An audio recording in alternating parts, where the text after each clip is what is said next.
Hey everybody, this is Rydo and we're back to video game news for Friday, November 22nd. Let's see here. So I want to kill some time here at the front. I've had to do this for several streams lately just to see if the even higher video settings that I have set are going to cause any kind of network frame drops, or even rendering lags might be an issue, certainly. But yeah, as far as catching up, there's really nothing new to say. I've just been drug in a couple different directions, doing non-YouTube stuff, cleaning house, physically moving furniture, and yeah, that is just kind of all over the place. Physically, things are just all over the place as I'm trying to clean house here and make a little bit of progress here and make a little bit of progress there, but it is getting, I think, very ADD, and that I'm not starting one project and finishing one project as much as I am jumping around.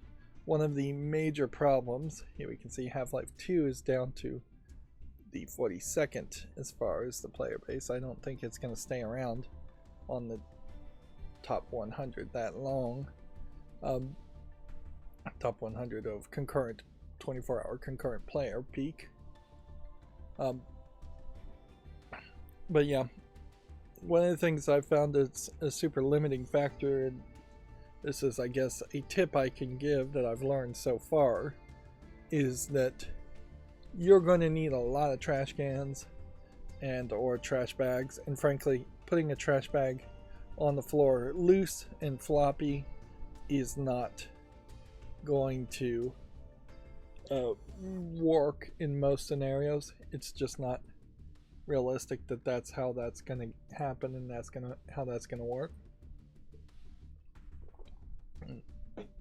But yeah, I have filled up trash cans at least once, probably twice, and then had nothing more that I could do on certain projects, and that has led to more of the ADD. Not finishing one before starting the other is that there's just no more room to throw stuff away.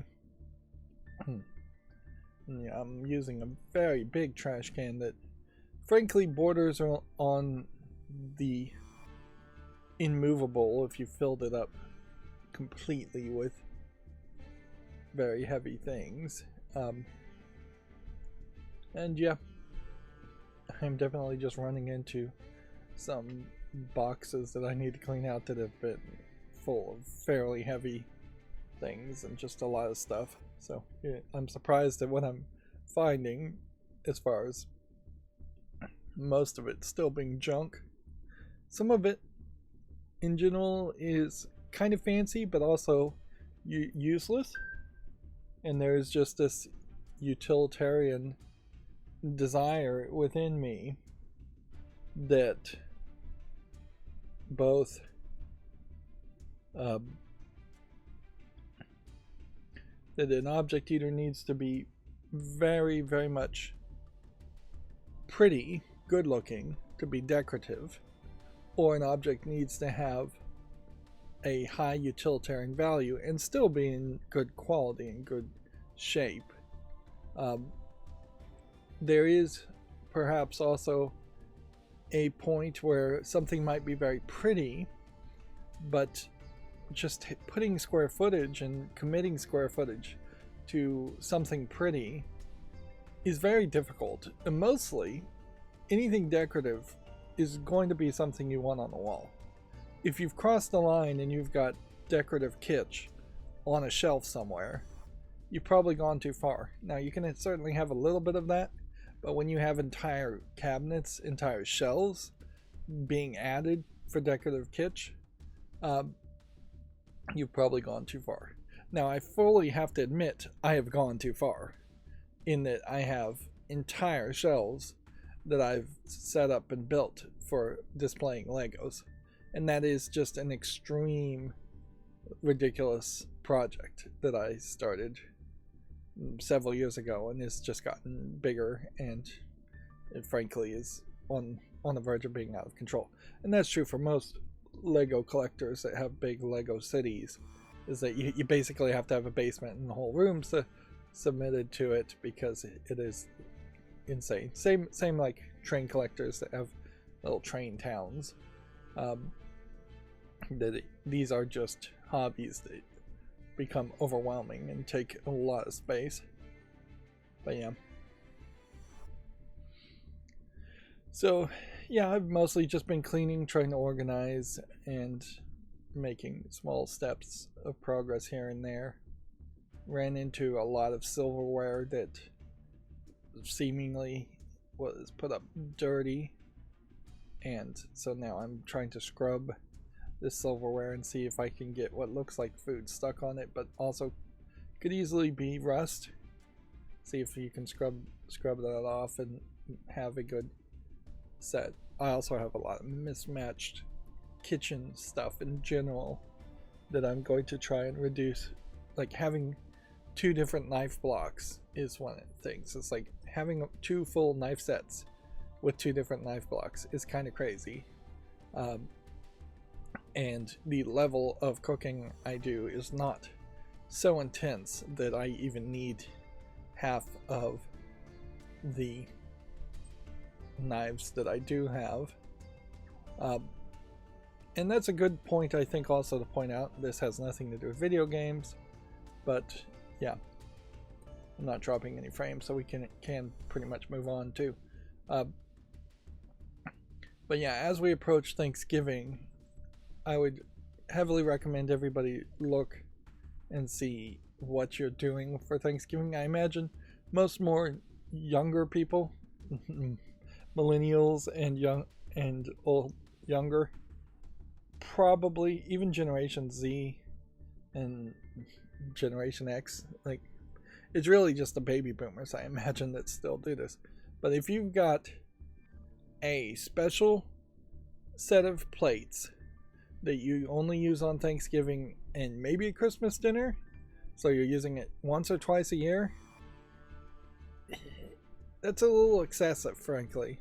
And you either need to consider, should we have more house parties, which not too many people really have house parties, and a lot of times when you're having house parties, it's more Super Bowl weekend or barbecues, things like that, where you're not using the fancy plates. Because the fancy plates and the fancy silverware and all of that is all very much from the era of Downton Abbey, to use a reference there, in that it is pomp and circumstance for middle and lower class people emulating what they saw in TV or what they read in Jane Austen novels probably before then, or even people who in the Downton Abbey time would have worked for rich people and seen that and emulated rich people because of that. But I mean, it's 2024. It's just kind of ridiculous to have anything that even looks like fine silver for as much polish and effort it takes to keep silver, actual silverware. I'm not 100% sure that some of the silver that you might find and that I might find isn't also full of lead. I just saw that older red painted plates, some of them are actually radioactive because they would mix radioactive materials into the paint to get a red ceramic paint look to it. So yeah, you just kind of don't know how many of these things had lead in them, how many of these things have some kind of chemical that we now know is bad. Now, in fairness, it's also worth pointing out that everything we eat nowadays is covered in plastic and full of microplastics. I was interesting when I got my new Moto G stylus 5G 2024. The entire packaging is made out of more recyclable material, and it looks to me like there's very little plastic. Maybe there's a plastic sticker to hold the box together, but there was no plastic on the front of the screen. The ink was printed with soy ink, even to make it more uh, environmentally friendly. But yeah, that's an interesting point. But yeah, to get back to my previous thought, I don't even think it was the original thought. If you're having a Thanksgiving and Christmas dinner with fancy dishes and fancy silverware that you only pull out, if you're having a carving knife set that you're using once a year, it's a little extreme at that point. That being said, there really is only one proper tool as far as carving a turkey. So if you are going to cook a turkey, using those unitaskers probably is the right move.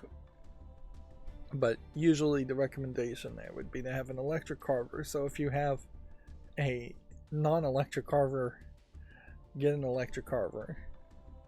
But honestly, I'm not even sure you really need that much. But yeah, the fancy dishes, fancy stuff like that. Now fortunately, that's mostly just baby boomers that bought all that kind of stuff, and they certainly were living in an era where you weren't spending money on cell phone bills every month, and you were getting paid relatively a lot more, and you weren't buying just basic necessity as far as electronics, which some people, the basic necessity is just a cell phone. For some people, they have to have a gaming system or a computer. For some people, the want is very high for even more electronics. TVs have become like tissue paper, but the price hasn't gone down that much. And even tissue paper is fairly expensive. So yeah, that's the small bit of advice that, if it makes any sense, I would say is look around at Thanksgiving, have your nice Thanksgiving dinner on those fancy plates, and then think about getting rid of them. Think about the amount of square footage, cubic footage, that an object is taking. Let's assume that your house, in a mortgage payment or rent, is costing you $1 a square foot, just to pick a round number. If a set of fancy dishes is taking, let's guess, 3 square feet on its base alone, you're going to need to either stack quite a bit up vertically to get to 3 cubic feet.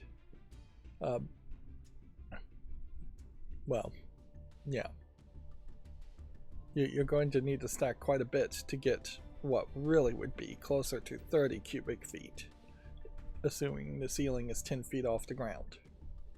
Yeah, and in most cases, that's not really what happens. You'll have maybe a 6, maybe a 7 foot shelf. They don't tend to build in cabinets or shelves that go floor to ceiling, even in kitchens, and you would have to cram it full to justify that and justify how much you're potentially paying every month to keep around that. And honestly, that's probably not even a good example, because the dishes are kind of small enough that it wouldn't be that expensive compared to larger things. And honestly, whenever I make this example, it's not an example of actually running the numbers. It's an example of thinking about how every single object in your house is costing you money to have it, because you could have bought, theoretically, a smaller house and had a smaller mortgage payment if your house wasn't full of stuff. So if you don't appreciate that stuff, if it doesn't bring joy, which that concept is an interesting concept and an argument for minimalism, but it's not really practical in a lot of cases. My toilet plunger does not bring me joy, but I definitely shouldn't get rid of it. But yeah, there is definitely a thought this Thanksgiving to look at the decorations. Do you have special placemats, tablecloths that you're using only once a year? If so, get rid of them. replace them with something that you can use more often year round. If you're using special dishes once or twice a year, replace them with dishes that are nice year round. And that's really what you want to get, is you want pleasantries to feel pleasant to you when you're alone in your house year round. You don't want to put up this fake facade, this pomp and circumstance when showing other people, and then be eating off paper plates for the rest of the year. And the cheapest way to do that would be just start using the fancy dishes until they're worn out. A lot of times fancy dishes may not even be dishwasher safe. Wash them in the dishwasher anyway, see if you ruin them. If it works, it works. If it doesn't, you've found an excuse to get rid of it, assuming if you can't sell the fancy plates, which probably can't. I was shocked looking at a Goodwill a few days ago of just how simplistically everything was priced. It was just like everything is $5, $6, $7, $8, $9, $10. That's it. Like a couple things were hand marked at $20 or $35. Furniture, it clearly wasn't in good shape, but even furniture was being marked at maximum at $35. Which, yeah, Goodwill has its own weirdness as far as how it runs its business. That's a whole argument on itself, and again has nothing to do with video games. Alright, well, I'm not dropping any frames, so eFootball looks like it's new. Let's actually get into the stream now that I'm somewhat warmed up. This is still a nightmare scenario where I'm just not doing the right thing as far as making content. And my channel's not getting recommended. My YouTube shorts aren't getting as many views as they once were. It feels to me like something may very well have changed, or there was just an oversaturation of YouTube shorts lately. But it does seem like maybe the algorithm itself has changed. But yeah, my channel's not progressing towards 1,000 subscribers. It's kind of backslid and lost a couple subscribers, and watch time is still as low as it can be.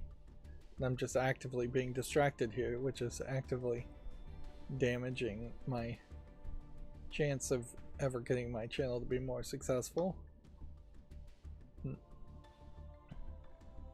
Steam has joined Blue Sky, so we're continuing to see a push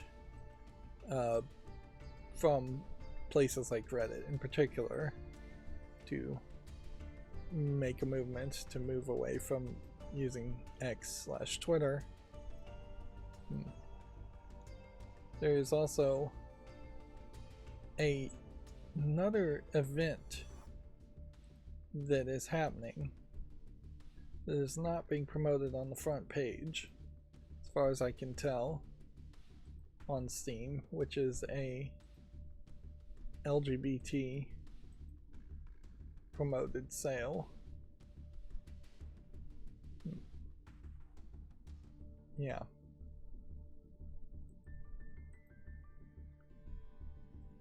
Which does certainly say something that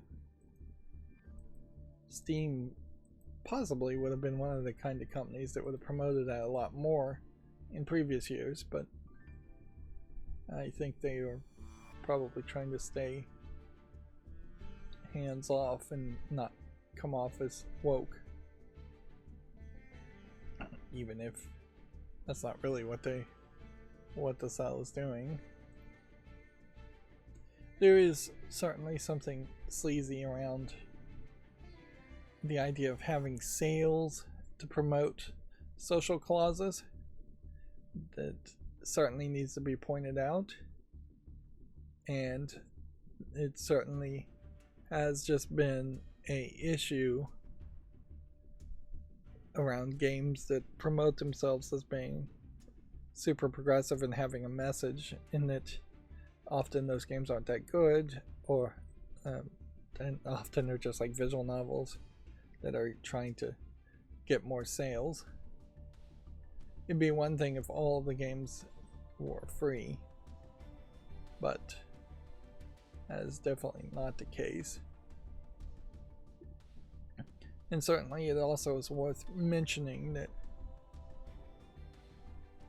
gaming is such a wide thing where pretty much everybody is gaming, pretty much everybody plays games, that there has been a lot of interesting, just call these loot games now. Is that the best way to describe them? Yeah, gaming has been the target for a long time of SJWs to try to create a massive change in every single game that they had a problem with, and there's been a lot of complaints about certain games. Meanwhile, the complaints often are for games that are super popular and well selling, whereas when people are challenged to make their own games, if they don't like the content in the good selling games, they fail miserably to make a game in most cases, and if they do make a game, it tends to be very poorly selling, which gets back to certainly the idea of that may very well be the reason why there isn't a promotion of that sale event. Could also be that it was just terrible timing, but I definitely saw it on Twitter getting promoted quite a bit. But yeah, it also might very well just be terrible timing. It does seem like it would make a lot more sense to be better timed towards a month that is more focused on Pride Month. I don't believe November is Pride Month at all. That would be, yeah, I know for certain November is not Pride Month.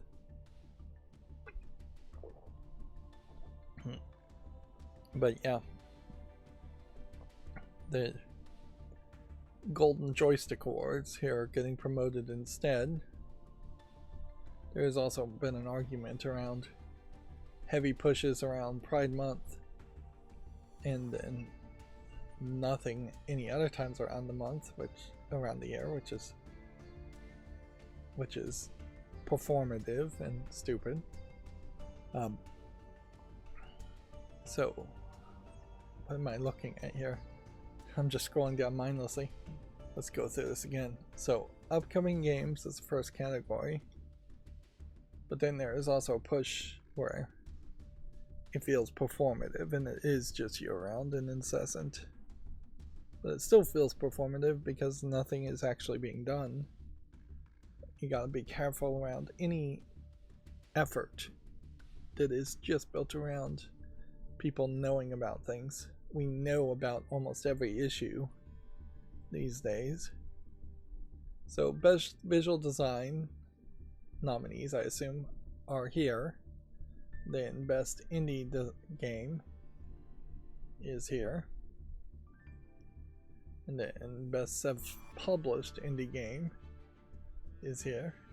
Which puts Ribbon in a weird situation, certainly, in that I guess it's self-published, but it's going to be way different than, say, Arctic Eggs, which is a weird game to say the least. I can't really read the text here, and I didn't change any of this to my knowledge. They just stupidly put white on yellow text. Still playing award for PC and console, which seems like a dumb award to give out, but it seems almost certainly like an excuse to give awards to something that didn't actually come out this year. Best storytelling, seems like you could have gotten at least a 5th in there. Best game expansion, same thing, only 4. Best audio design, best soundtrack. The nominees feel kind of short. Best lead performer in the only 4. And I am certainly of the opinion, best supporting performer.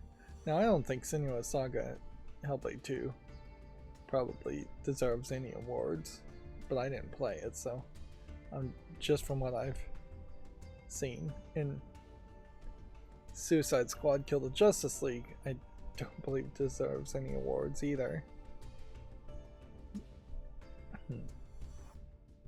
Because particularly with Senua's Saga, there's an argument that if you're just not really making a game at all, or you're barely having any interaction in it, then you probably shouldn't be rewarded. That's been the case for visual novels always. If you open the door that Senua Saga just has really good visuals, really good storytelling, but no interactivity, then you really are opening the door that visual novels should also be considered, and the people reviewing and giving these awards out are just never going to play visual novels if they're Westerners. And PC Game of the Year is only 6 listed. Yeah. Anyways, I'm a bigger fan of larger nominees. I think it makes a lot more sense to see if you can get 10 nominees. Critics' Choice is just going to be Helldivers 2, apparently. And then the Most Wanted Award. Didn't know Fable had a page. Never even heard of Light No Fire.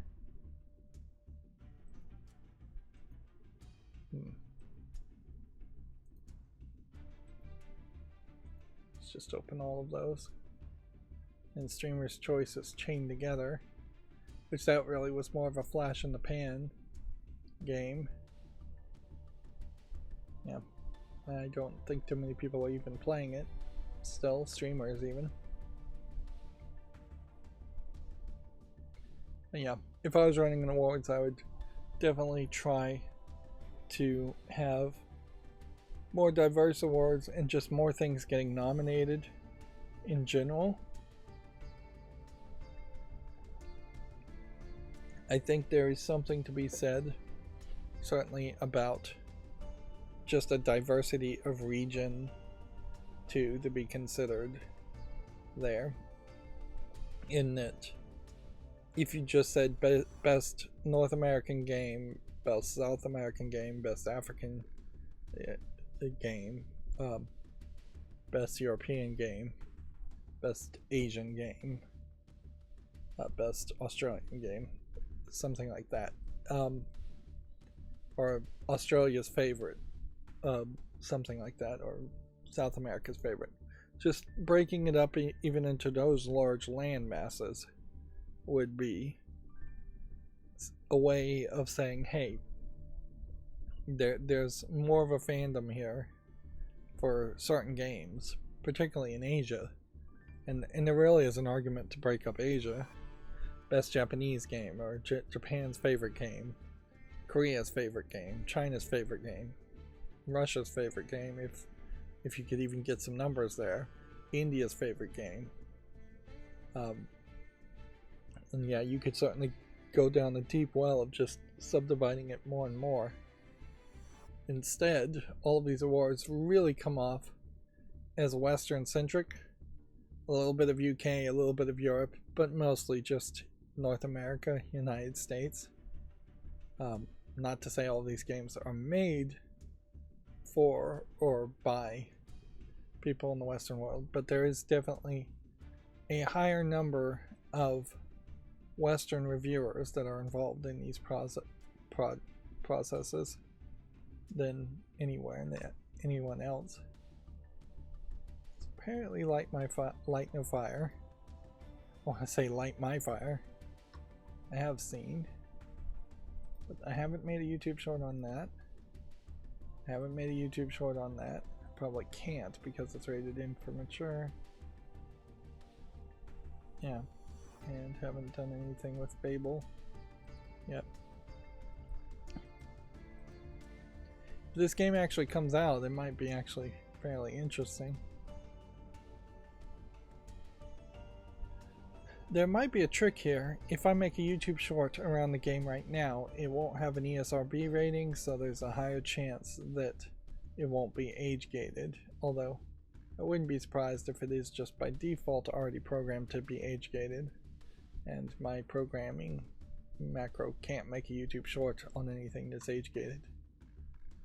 DF Retro just put out a video talking about the Stellar Blade PS5 Pro patch, saying that it's the best patch that they've seen so far. As far as what the PS5 Pro is actually doing, is adding a temporal upscaling element to it, which, done even perfectly, still isn't really perfect and causes pixels to be generated like any upscaling would, and causes pixels to kind of dance around instead of staying more in the same place. And I heavily question if temporal upscaling is just not the way. But as far as FSAA, I think is what it is, or FSA possibly is what it is. I don't know. I don't pay attention enough to the initials and the details on the Retro. But yeah, ideally it's still just not really what I would want. I would rather see something at its base resolution or upscaled just by pixel multiplying. 1 pixel becomes 2 by 2 pixels, instead of trying to get into fancier things. It is also worth pointing out that in a lot of the options on the PS5 Pro, you're pushing it past 1080p, so unless you have it plugged into a 4K TV or a 2K TV, if you happen to have one of those, or an 8K TV, you're really not going to see any improvement on that aspect. You might see frame rate improvements, which is probably what more people want anyways. But yeah, and if the PS5 Pro games can run at 1080p native and are going 60 frames guaranteed, somewhere closer to even 120 frames, that would be great. But frankly, most games can't even do 120 60 frames, let alone 120. Let's see. So in reference to that, apparently the Silent Hill 2 patch claims to fix the PS5 Pro issues. It is perhaps an oversimplification for any of them to say they've fixed all the issues. I imagine somebody's going to find some issue, but maybe they fixed a lot, or maybe they didn't. Inherently, I've always benefited from playing older games because patches tend to fix the issue, plus having just more powerful hardware tends to fix issues too. So yeah, you're in a kind of a unique situation with Silent Hill 2, in that if there is even really a possibility of a Silent Hill 3 remake or a reboot of the series and a continuation of the series, it's going to be a while anyways. So there really is no real need to play these games unless you want to really support Konami, and I'm not sure you really want to support Konami or really want to support Bloober Team. Let's see. Pokemon the Trading Card Game Pocket Fire Pokemon Mass Outbreak event is available now. Catch Arcane EX and other fire type Pokemon this week. So it seems like they are starting to do more events. I think Pokemon Pocket, TCG Pocket, is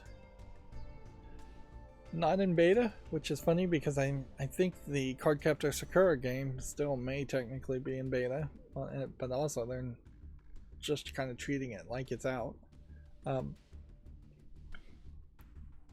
Yeah, I played a lot of Pokemon the Trading Card Game yesterday, trying to win on events and just get higher rankings, and I went up to 1 level, and then it said I needed like 20 more victories, And if I get 20 more victories, I imagine it will say there's another tier even above that.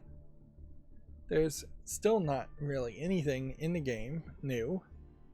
This event is the newest thing to be added, but these events, if they're coming and going, are going to be replacing things like daily quests, which there's really simplistic 3 daily quests that you do each day. And these events, so far, my hope would be that this new event is the beginning of getting more rewards, because it's not a particularly good system to play games right now. If you win a game or lose a game and get a thanks from your opponent, I think you have to get your opponent to click thanks, then you get a shop ticket, and then you use the shop tickets to buy a somewhat limited number of hourglasses for either drawing Pokemon packs or doing wonder draws, which is more of a 3-card Monty type experience. So you have to get a thanks to get a currency, to turn it into a different currency, to open maybe one more pack realistically per day, or get one more card realistically per day. So yeah, there is perhaps some level to grind it out, but not really enough to make it worth your time. Meanwhile, the solo mode will give you some rewards the first time you accomplish a few challenges, but once you've just done all of the solo mode, I don't think you're ever going to be able to get anything more from it. And so, yeah. They're going to have to add events and more permanent content, certainly, to make it make more sense. And that's my new phone dinging. I'm slowly moving over everything to my new phone, but I haven't fully committed to it yet.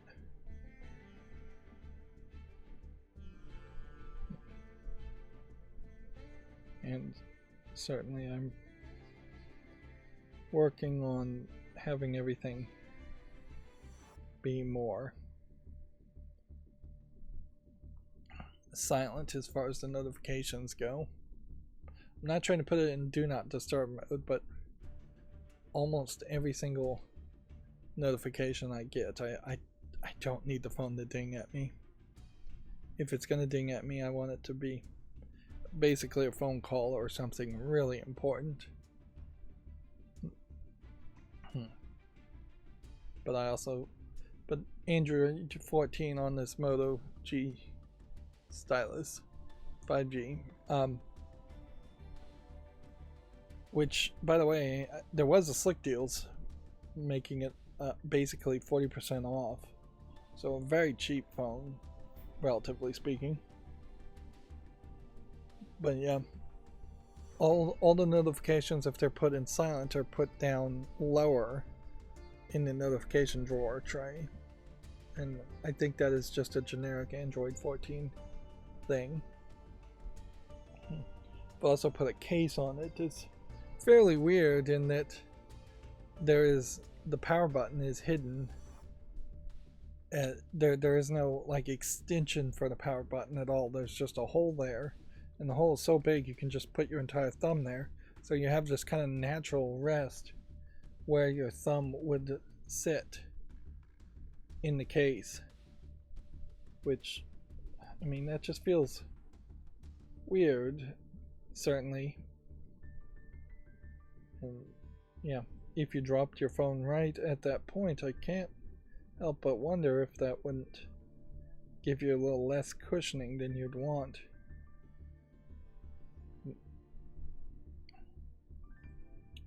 Yeah, I was shocked at myself, frankly, that there was so that I bought the phone and didn't think to buy a case.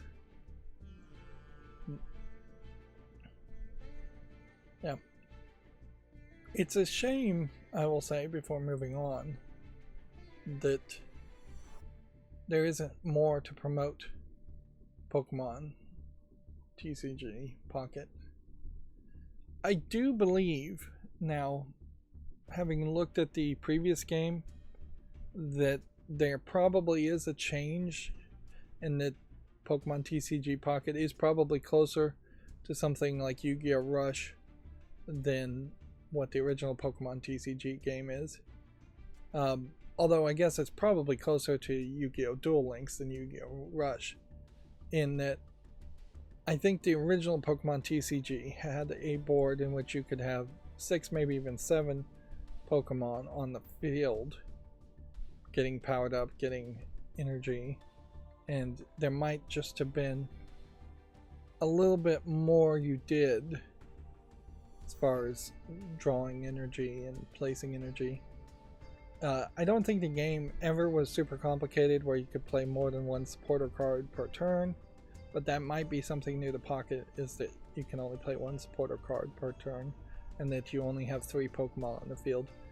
You probably were playing the 6 points in the original Pokemon TCG, so it seems like they've just made a few tweaks without actually changing any of the text on the cards, as far as I can tell. I might be very wrong about that, but yeah, bringing it down from 6 victory points to 3, having EX cards like this count for 2 points, speeds the whole process up, potentially only allowing 1 supporter card played per turn, speeds the whole process up. The number of cards in a deck might be smaller, which, yeah, that would speed the process up too. But yeah, I imagine, considering the reception, though, whatever has been changed in the Pocket version is being received fairly well, because I'm not hearing any real complaints, and they seem to be making money hand over fist, which is funny, certainly, because the kids who are spending money are probably not getting very much for their money as far as opening new packs and things like that. It's probably not helping them much. I have almost a complete collection of cards already in the game, and I've been free to play since day one. Moving on, Virtual Fighter 5 is getting a Steam remaster called Virtual Fighter 5 Revo. The remaster has 4K graphics and rollback netcode. Now, I guess the question that I would like to know here is, when did Virtual Fighter 5 come out?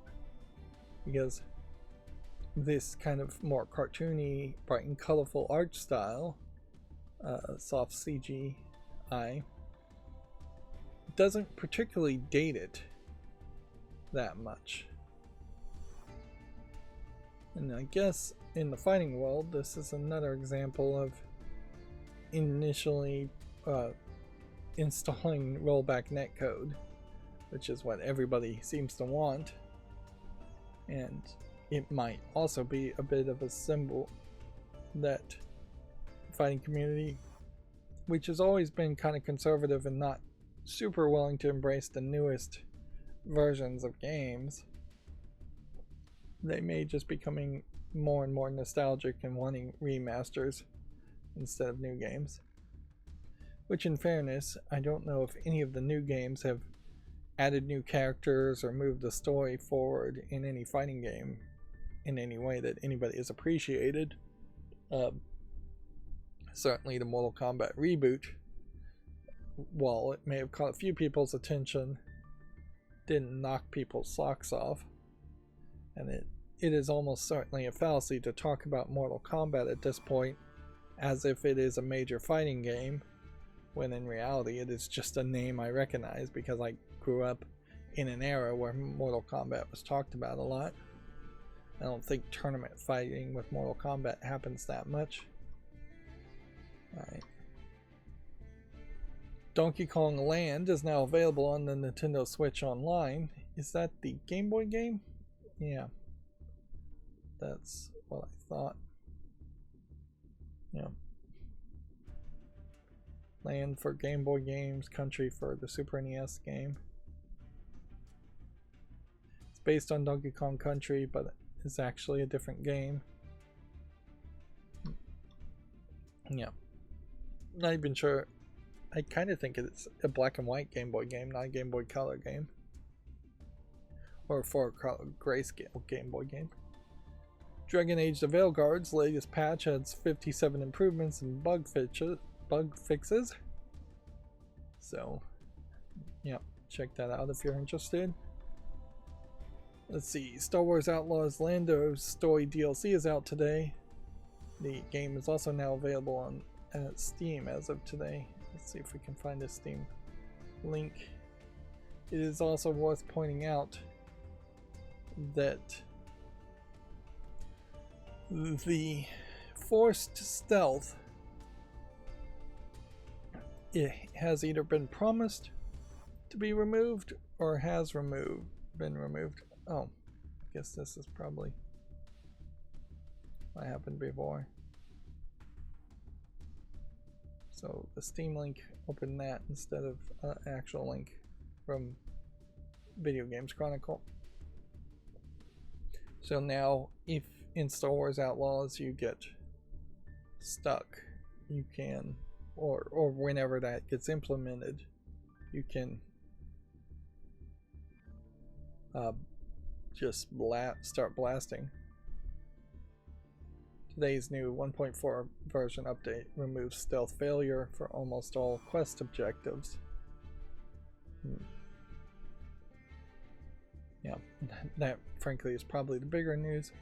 It makes a very different experience. And it's a weird example, certainly, of pivoting after the launch of a game, or possibly experimenting with a different play style on platforms other than Steam, whether you think that's a good idea or if you think it's a bad idea and you're self-sabotaging. There might very well be some people inside of video game companies that have a real desire to see games launched day one on PC on Steam and are actively sabotaging sales on the PlayStation or the Xbox or the Epic Games Store, so that when the Steam version launches 6 weeks, 6 months later, whenever it's outside of that initial launch window, then you can put in a patch and get a whole different audience and get a lot more sales.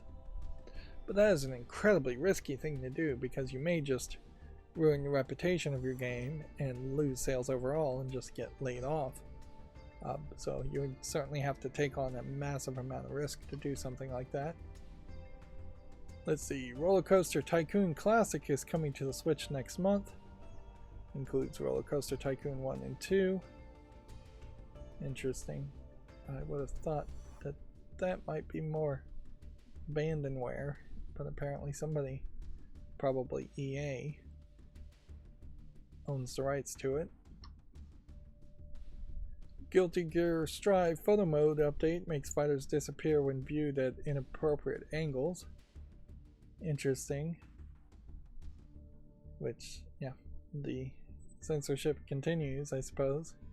Which that's pretty much everybody.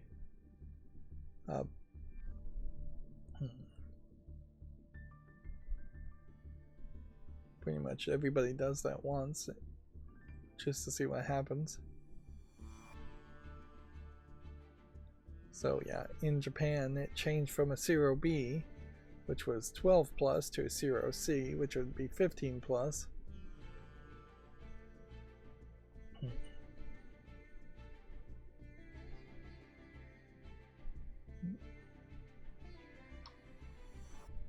Maybe there is more of an argument to not encourage upskirting, as it were, guys or girls, but in a video game, limiting an artist's creation and the player, who is in part also creating the experience and interacting, seems kind of ridiculous to limit them and force them to have good morals in a virtual fantasy world in the same way they're forced to have good morals in the real world. And frankly, I don't think that there is a ton of gamers out there in Asia that are doing upskirting. I think you tend to find that the small incidences and few incidences of upskirting happening tend to be creepier older people who probably exclusively focus on sexual activities, not playing games. And in fairness, I would also say, even for what I've seen of adult games, I've never really seen upskirting or voyeurism promoted much. It's just not even a popular tag in a practical implementation. Usually when you see voyeurism in adult material on porn sites and such, it is obviously fake, obviously acted, and obviously a lot of times just fantasy fulfillment, in which all parties know that they're being filmed and viewed.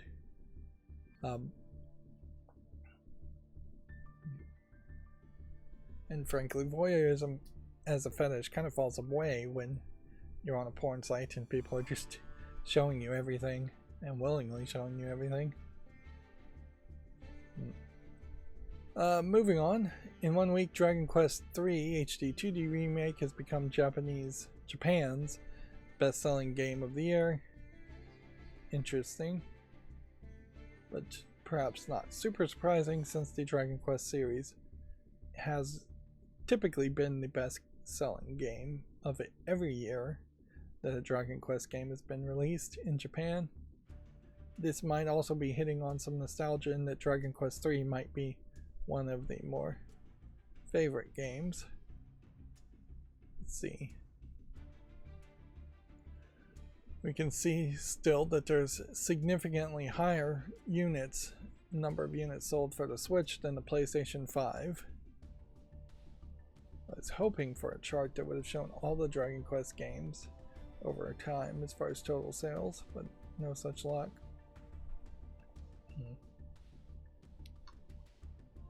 Final Fantasy VII Rebirth director says he wanted to avoid fan service and keep players guessing. But the director says handling the game's iconic ending was a trap. Which, yeah. I think that probably means in general that you are going to get a different ending. And as far as what he means by fan service, I don't know if he is really expecting using that as the phrase as far as cheesecake fan service, or if he's more using it in the more generic fan service, as in putting in content only to really appeal to fans.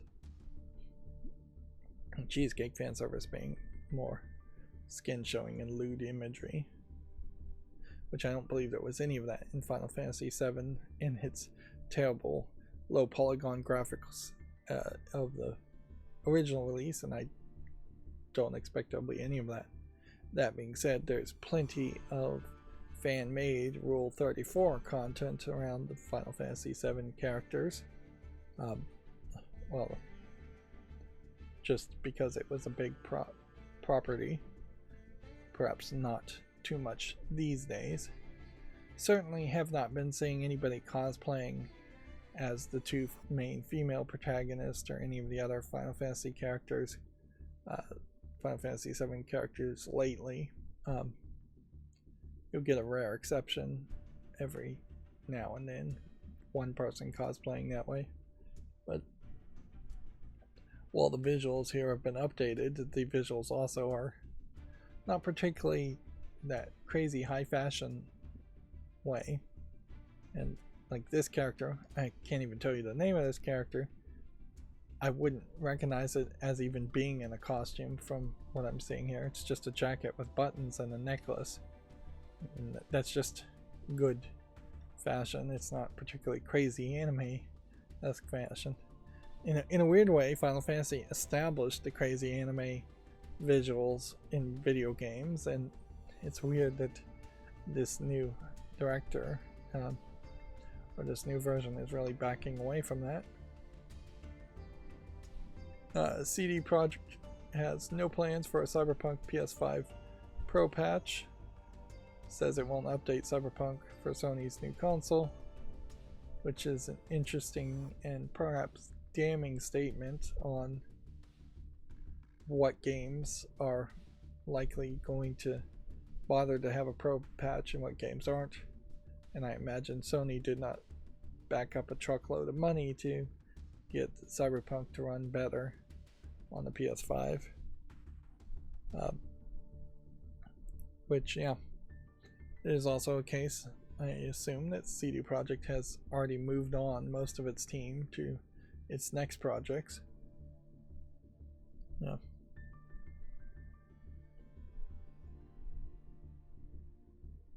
So we'll leave it at that. Star Wars Outlaws removing stealth from almost all the quest objectives. We already talked about that, but that is certainly a drastic change.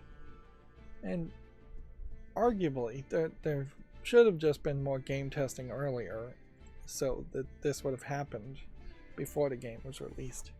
They put themselves through a lot of pain for very little good reason. Unless, again, they were trying to self-sabotage. Stalker 2 Studio outlines plans to smooth the game's rough edges. Apparently, Stalker 2 is out now.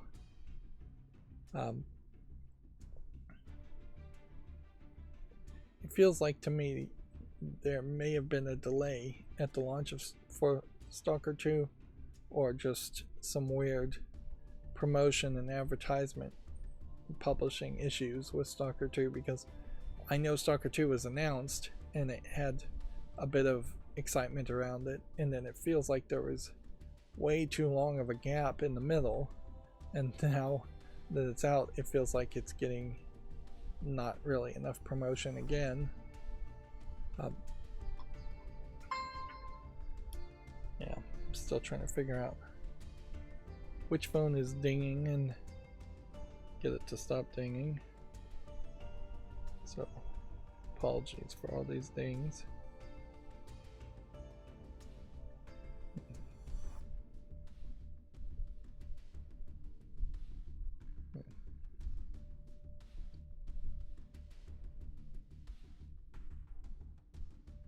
Supreme Court apparently allowing a multi-million-dollar class action suit against Meta to proceed, which I imagine means it's going to be thrown down to a lower court after that single issue had been decided. Let's see. The PlayStation 5 Slim 30th anniversary console restock is coming to the US this Thursday. Sony will be selling more PS5 Slim 30th anniversary consoles on November 21st. This weekend is also the beginning of week early Black Friday sales for like Lego, and I think Amazon Prime is already doing things. It's questionable how many of these things are sales. It's questionable certainly if tariffs and things, if they actually get implemented, or just price gouging because of talk of tariffs begins to happen more, that this probably is a really great time to buy anything that might be imported, which is basically anything. Electronics, it probably going to get targeted if there were targeted imports instead of blanket imports. Furniture, certainly. Cheap furniture mostly is coming over from China these days.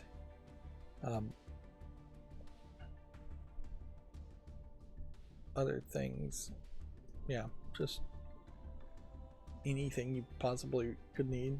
Sadly, those aren't like super practical things, though.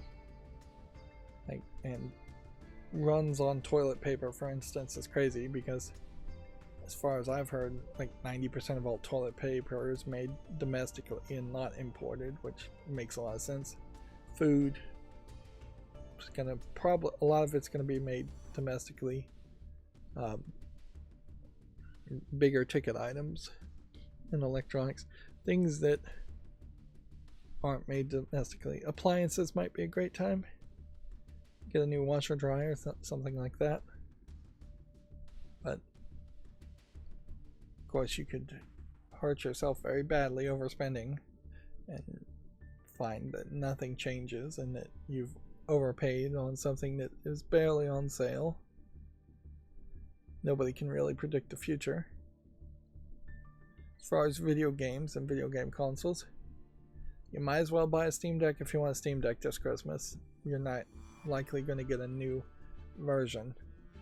If you wanted to build a brand new computer right now, now's almost certainly a great time to do that.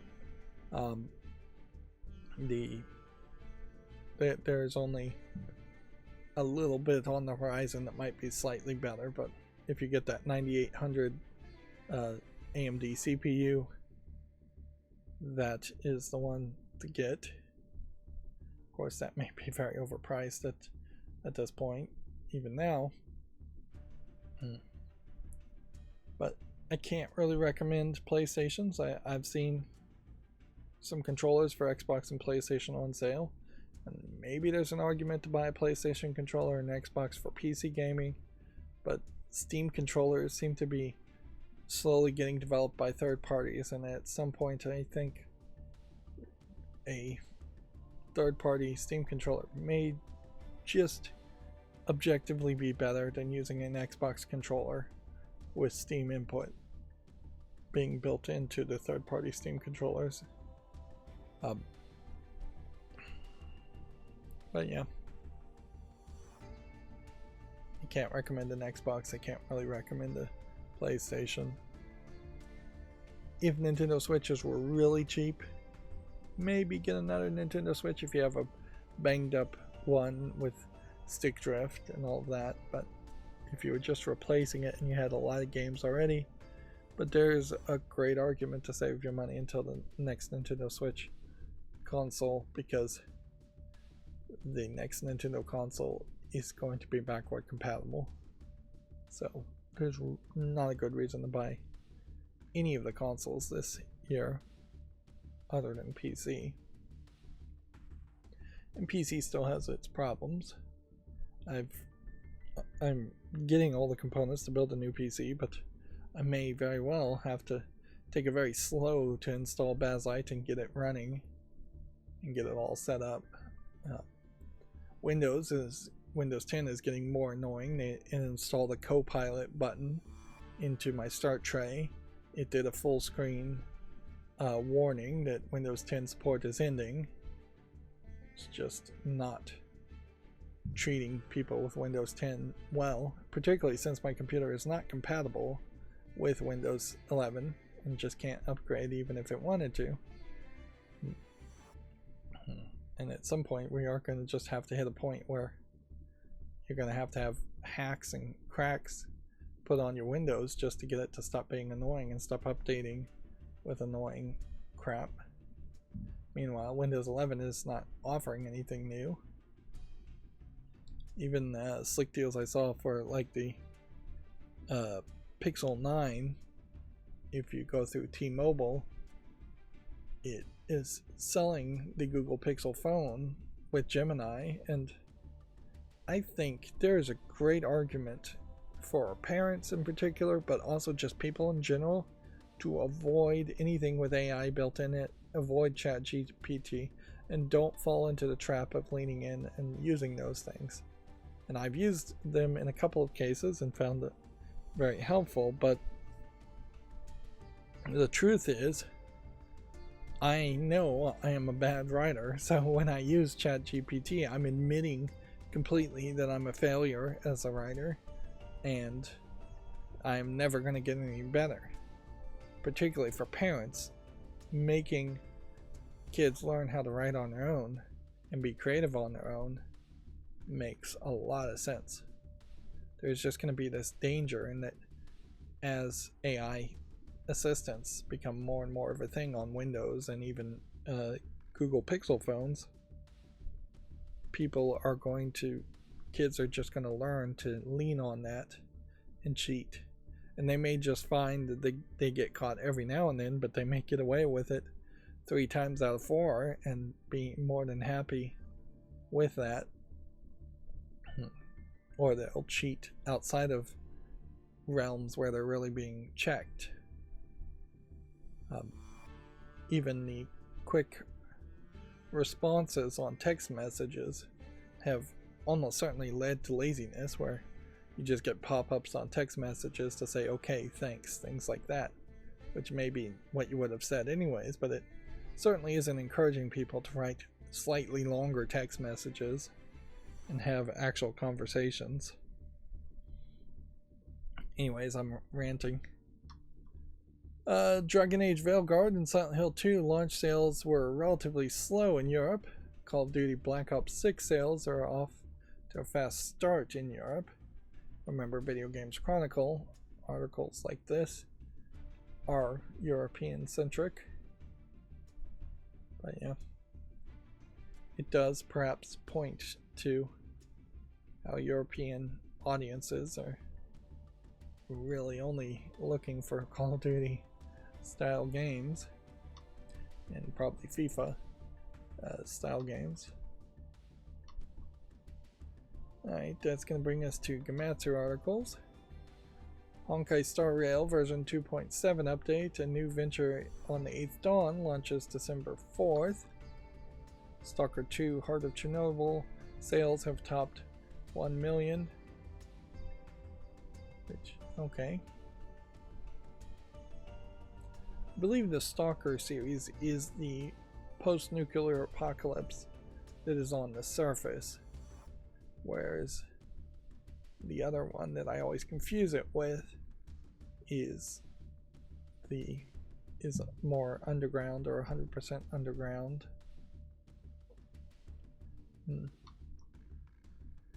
Megaton Musashi W Wired Mega Robo Batroseum update launches November 26. I almost want to hit play on this video, but I'm going to try and save some time here.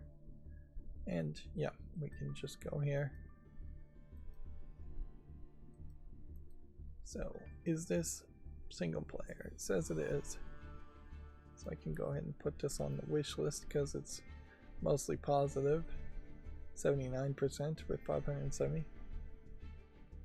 So it's a update here in these Gundam-like mech fighting game, I would assume, hack and slash fighting game. Let's see. Winning Post 10 2025 has been announced for the PS4 and 5, the Switch and PC. Due out March 27th in Japan. Very possibly coming to Steam, but not being translated to English. Which I do still feel like, since there's just absolutely no competition, it probably would be worth it to experiment every now and then, at least, with having an English translation. I don't know how much game is actually in the Winning Post games, though. That may be an issue too, if it really is just a horse racing simulator. But if you had an English translation on there and you could kind of prove it was random, I imagine there are people in Vegas and Reno and places like that that would be more than happy to run simulations and have people bet on virtual horses and take their money that way. Let's see. Progress Orders has a debut trailer. That's an interesting title, perhaps too simplistic, though. It doesn't feel like an actual name. It feels more just like a description, and certainly doesn't invoke any thoughts in my mind as far as what kind of game it is, other than, I assume, some kind of JRPG. Imberstoria launches November 27th in Japan. And while that game doesn't evoke much other than probably a JRPG, at least it's a notable name that I recognize is a name. I assume it has Ember in the story and story in the story. It's from Square Enix. So it does also, I guess, hint at not every single Square Enix project was canceled. Does the game have this kind of paper cutout look to it? Interesting. It looks more like a Command and Conquer game than an open world fantasy JRPG. Yeah. You have like a whole city building aspect. I guess that does kind of point out something in that that kind of game, the Warcraft, StarCraft style games, really never did get embraced by the East well enough. So it'd be interesting if there was all of a sudden a style of game like that was made quite often. That being said, this also feels like this just has a lot of, well, on top of just flashing lights, which is too much of that, feels like it has a lot of feel of a mobile game. Not playing this at double speed, are we? No. What are we doing as far as graphics too? We just adjust those settings. Can I get to an actual frame? Yeah, the actual gameplay feels like this was potentially going to be a mobile game, and yeah, it is smartphone and mobile, and it's just having a PC version on top of that. Yeah.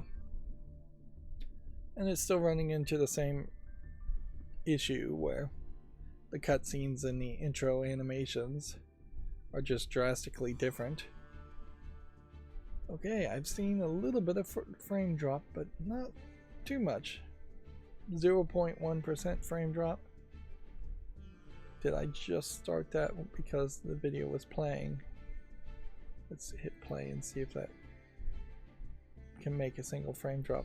I would question that it could, because this is probably already loaded. I probably need to just click play on the next video. Yeah, let's do that instead. Next story, Wuthering Waves for PS5 launches January 2nd, 2025. Right. So if we've got this at 1080p, which I need to set that as default. We want subtitles on.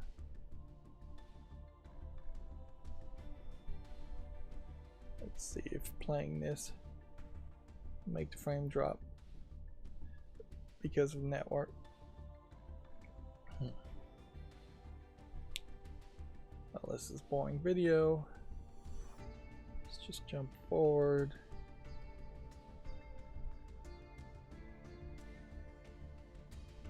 Yeah, 3/4 of this video is just him sitting on a stage talking.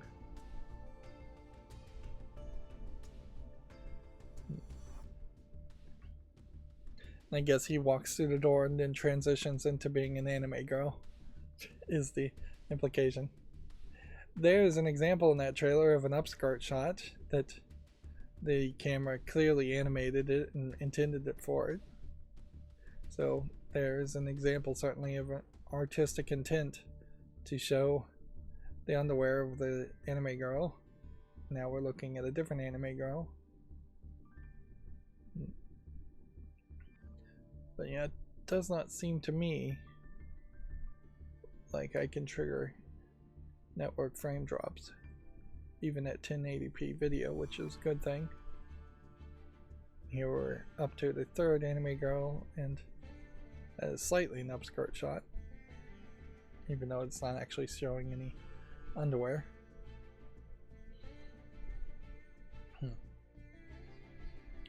Okay, so if I can get it to lock down and be 1080p always, that would be great. Moving on from our Gamatsu stories, or to our next Gamatsu story, actually. Virtua Fighter 5 Revo has been announced for PC. Do we have a Steam link? Yes. Still would like to know when Virtua Fighter 5 was originally released. I'm not getting that information. Donkey Kong Land added to Nintendo Switch Online. Hela has been confirmed for PS5 and Xbox Series. It's a Scandinavian folklore-inspired open-world adventure game, which that certainly is a mouthful. And yeah, I guess there is not a ton of Scandinavian games out there. Inherently, I do think game developers should dig deep into the histories and cultures of people to tell more unique, interesting stories. But they tend not to sell, in fairness. Let's see, Rendering Ranger R Squared Rewind has been delayed to early 2025. Which, again, that's a lot of R's. Snufkin, Melody of Moomin Valley, is coming to the PS5, Xbox Series, and Windows. The DLC Fuddler's Courtship has also been announced. I think this is a game I kind of had already known about, and it may already be on Steam. I think it's also trying to be more of a kid-friendly game.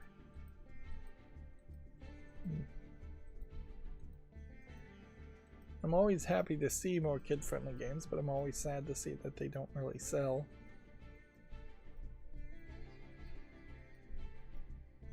If there are tariffs and the price of electronics skyrocket, we may very well see the worst-case scenario for gaming as a whole, in that there might be a generation that is just not capable of getting new consoles or new PCs. And so the thought that kids might shift over to Steam Deck may fall flat just because of the massive expense that could be there, and we may just see a generation of kids that played the Nintendo Switch and then just never got another console, and so they stopped playing games, and I don't know what else they could do. Otherwise, they probably just play more mobile games, and that would be weird. Certainly, I guess that's what you see in the likes of China, is that you have either a lot of video game cafes, or you have a lot of more mobile gaming where they already have a phone and they don't have to buy any more hardware. And most of the games are free to play or free to start, so you don't have to actually buy the games. But yeah, that certainly would hurt Steam Decks, that certainly would hurt PC gaming, and certainly could be the case. But yeah, that's certainly a worst case scenario to consider. Moving on, the turn-based volleyball and dodgeball hybrid fantasy game Smash It Wild has been announced for PC.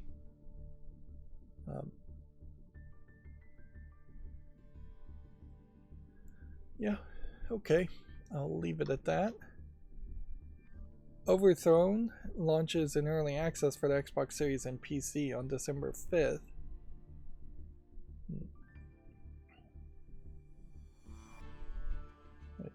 Okay. Let me get a better idea of what this game is. I actually do need to know what these games do. Otherwise, what I'm doing here is kind of pointless. Yeah, still really not doing the things it's supposed to do. And honestly, I should be hearing the audio here. I don't know why I have this muted. Whitelist this domain. Yeah. Now, you shouldn't be hearing any of the audio, but I should be hearing it. That being said, I could probably turn it down quite a bit.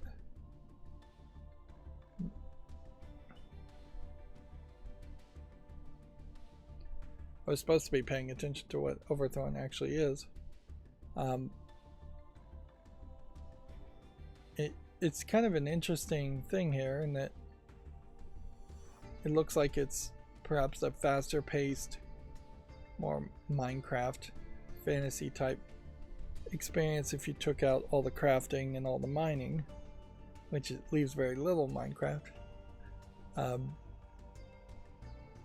But I could see something like that working, frankly. If let's make a game where people are running around doing things, silly things, but get away from the mining, get away from the get away from the grindy parts. Minecraft certainly wasn't 100% perfect as far as convincing people to play with each other. It didn't have built-in online play for its earliest years, and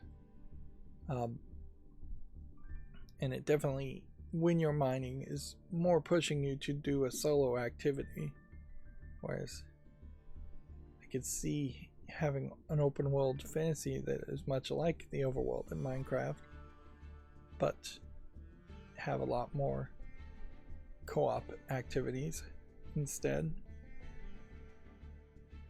Let's see. Next, we have a game called The Time I Have Left, with a demo now available and a Kickstarter campaign launched. Definitely looks like it has a interesting visual style. Let's see what this looks like.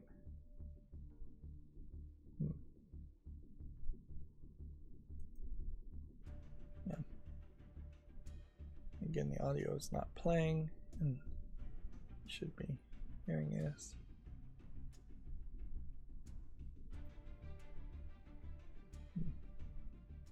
This time the audio is not playing at all.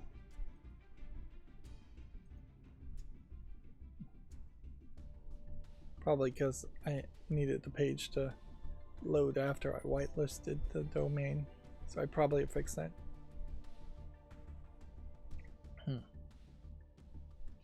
Well, that's interesting. The game looked like one thing to start with, and then it feels closer to an adventure game than I thought.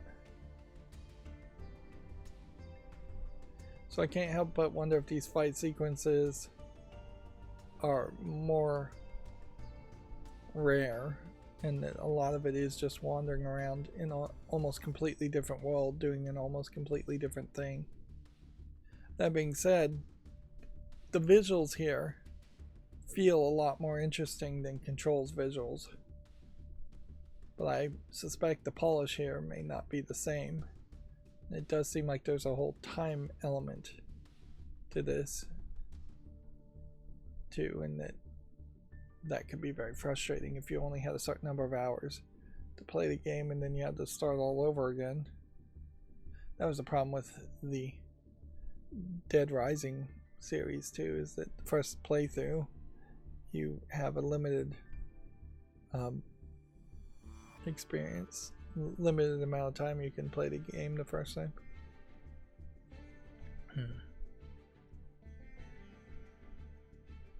But yeah, apparently it's about a near-death experience. Well, that certainly caught my attention. Then we saw that Roller Coaster Tycoon is coming to the Switch on December 5th.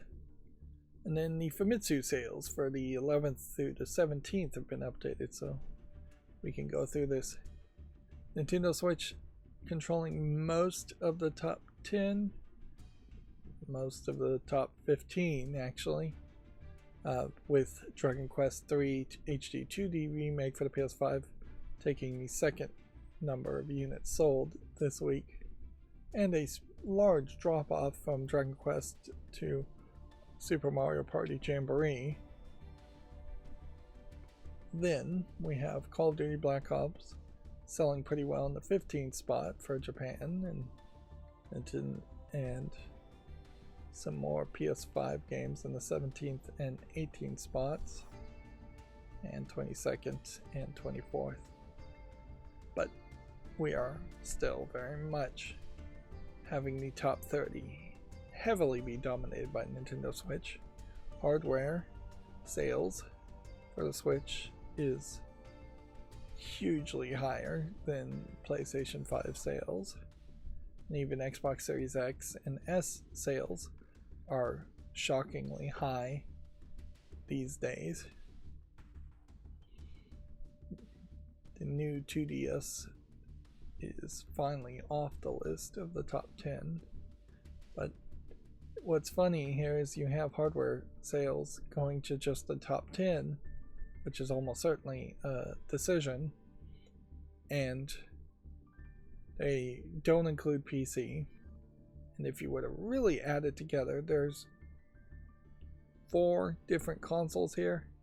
There's Switch, which is also the light version and the OLED version. There's PS5, which is also the Pro version.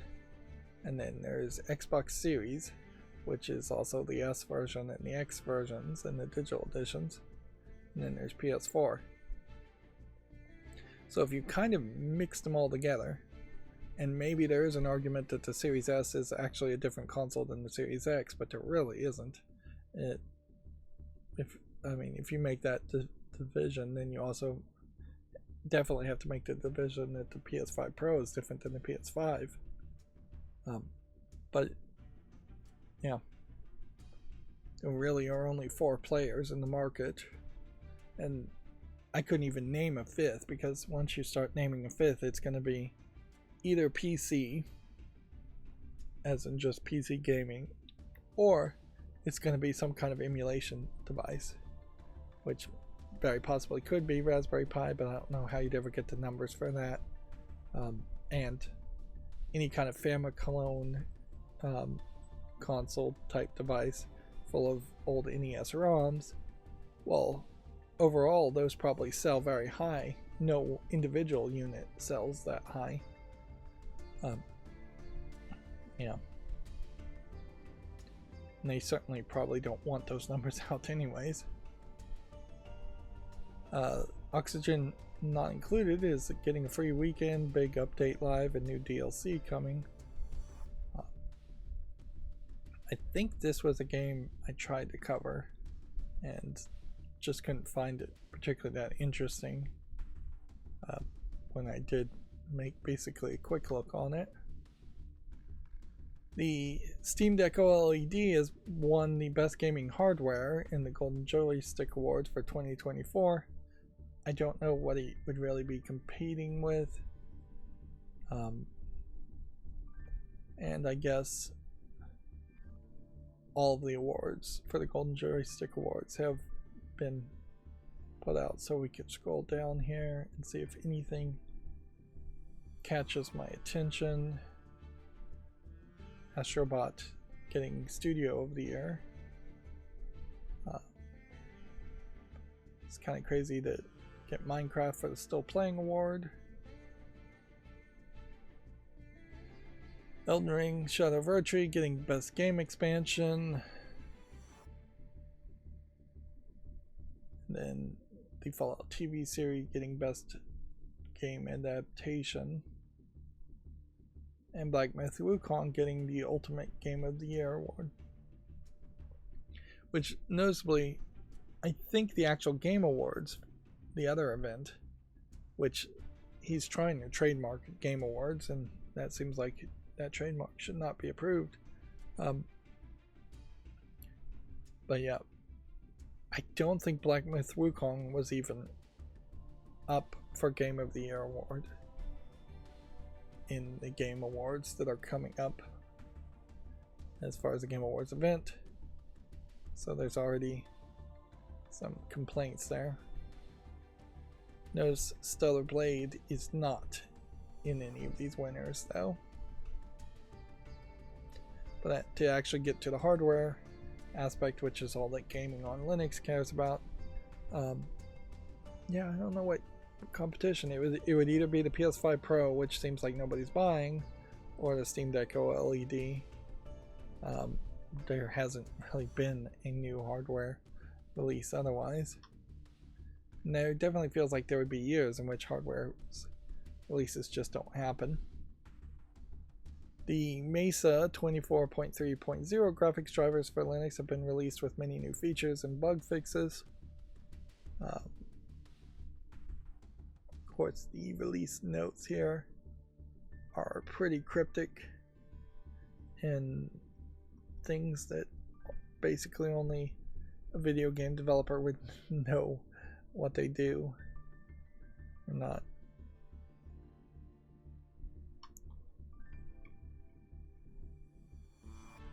Let's see, Kathy Rain Soothsayer has been announced and there's a demo available. Kathy Rain 2 Soothsayer has been announced, which I may own Kathy Rain 1, but I definitely haven't covered it.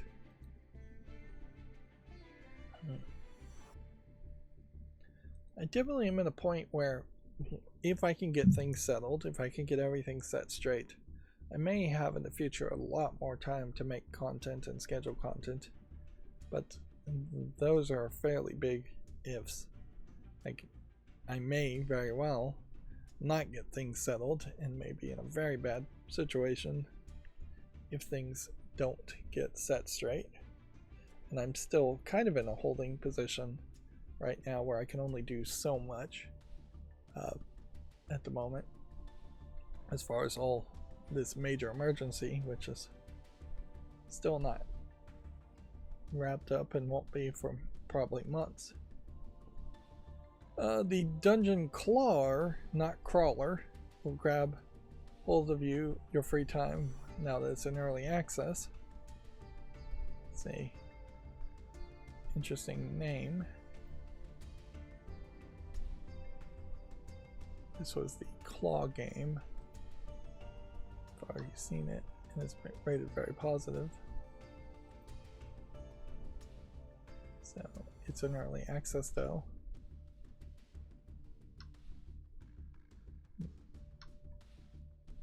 Squad Tactics Cyberpunk strategy game Cyber Knights Flashpoint is now Steam Deck verified. Which, yeah, I'll make a YouTube short around that.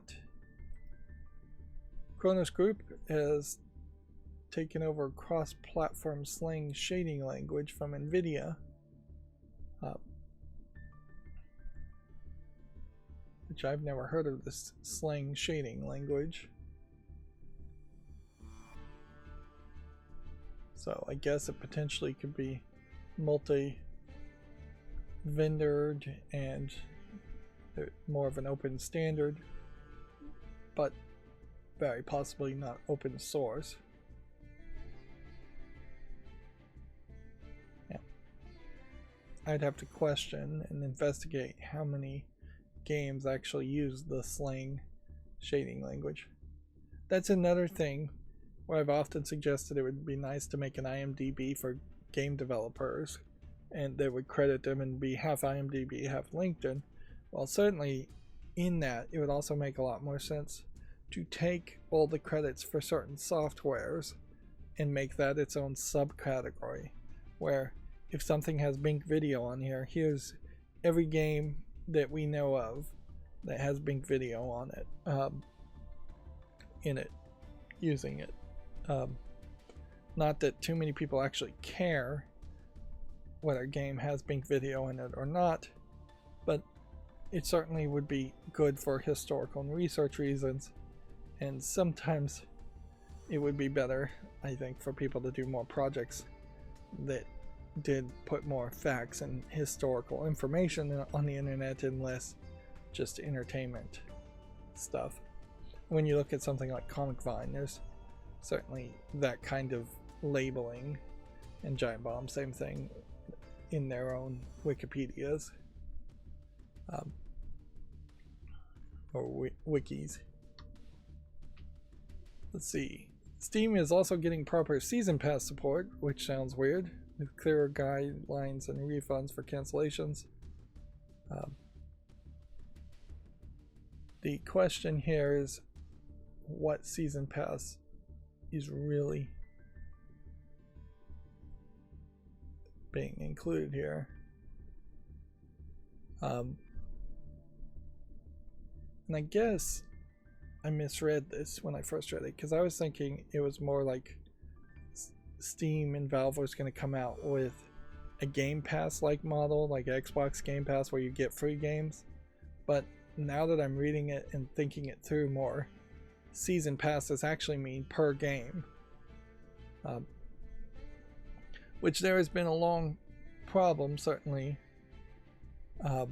in that season passes often have been listed as DLC, and in buying the season pass also allowed you to potentially buy individual DLC and double dip. It seems like they're going to try and improve on that, although maybe they're not actually going to improve on the double dipping so much.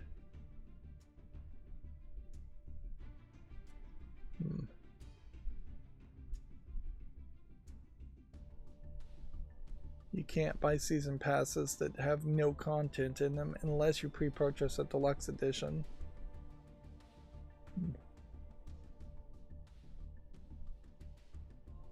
They want expected release dates for DLC. So yeah, Steam making little tweaks in the background slowly to just improve their storefront and be more consumer friendly to a small amount, at least, so that there isn't a revolt against Steam.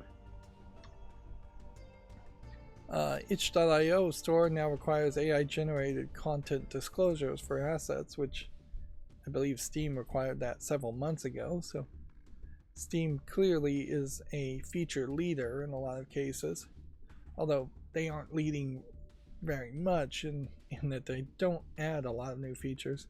That they are much more just tweaking rules and regulations. To be fair though, I'm not sure what I really want in Steam as far as a new feature, other than I just would like a better recommendation engine, which is the hardest thing for them to potentially program. I want something that would suggest things and compare things better, instead of just suggesting the top 10 games that everybody is playing over and over again. There almost certainly are hidden gems on Steam I've never seen that I would be interested in playing. The engineering puzzle game Polybridge 3 has become Steam Deck verified with a major update. So we are continuing to see that there are game developers, particularly more simplistic, visually speaking games, that are going out of their way to make them work better on the Steam Deck, or they're updating something and they're getting Steam Deck verified because of it. The Monster Catcher Cassette Beast has the Steam Workshop supported a new battle mode. Cassette Beast was one of the Pokemon clone games that may very well have competed against Pokemon, but even though it was overwhelmingly positive, I don't feel like enthusiasm followed it long enough.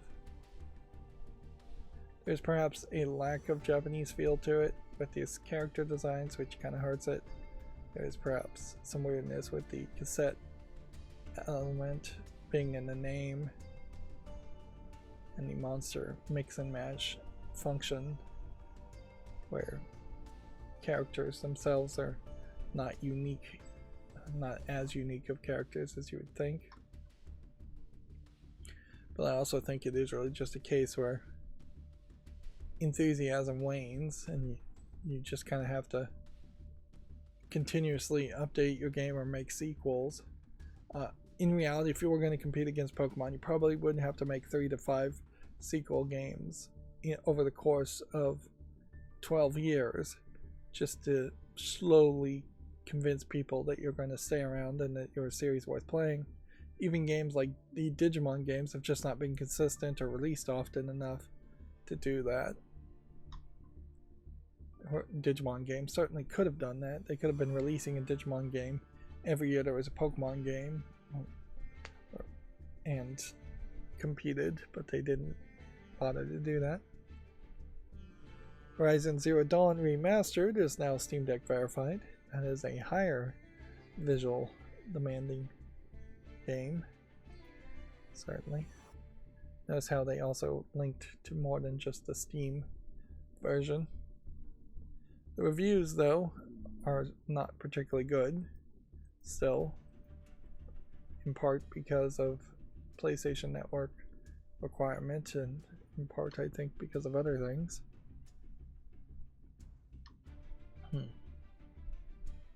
Let's see, some of these clicked on links, but I'm noticing they didn't scroll back to the page, to the top of the page, so I have some programming I need to do there.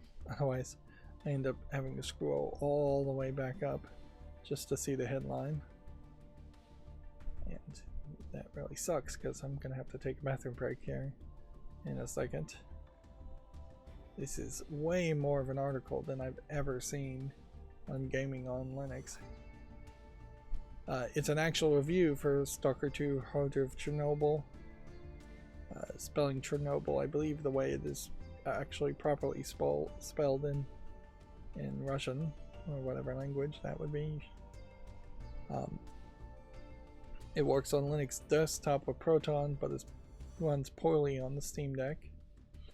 Which, yeah, I imagine we will run into that situation where brand new, highly demanding 3D games are not going to run on the Steam Deck well, particularly if the company is not really targeting to run on the Steam Deck. Overall, though, we know it's very positive. And this has been updated as far as this article, but I think we've already talked about it. So, now is the time in which I'm going to pause the video and take a bathroom break, and we'll be back in about 10 minutes. Okay, I'm back. You'd be surprised how many times I have to hit the mute button on my Blue Yeti. That's the one thing I'd say is wrong with it, is that the button itself does not seem to get the signal to mute or unmute on the first press. Otherwise, though, it's been going at least 7 years that I've had this microphone, I would say, and it's worked perfectly fine. Yeah, it's still incredibly difficult to justify buying a new microphone or any kind of like soundboard, audio interface, or anything like that. It would make a lot more sense to just continue with the Blue Yeti. So GameDeveloper.com news.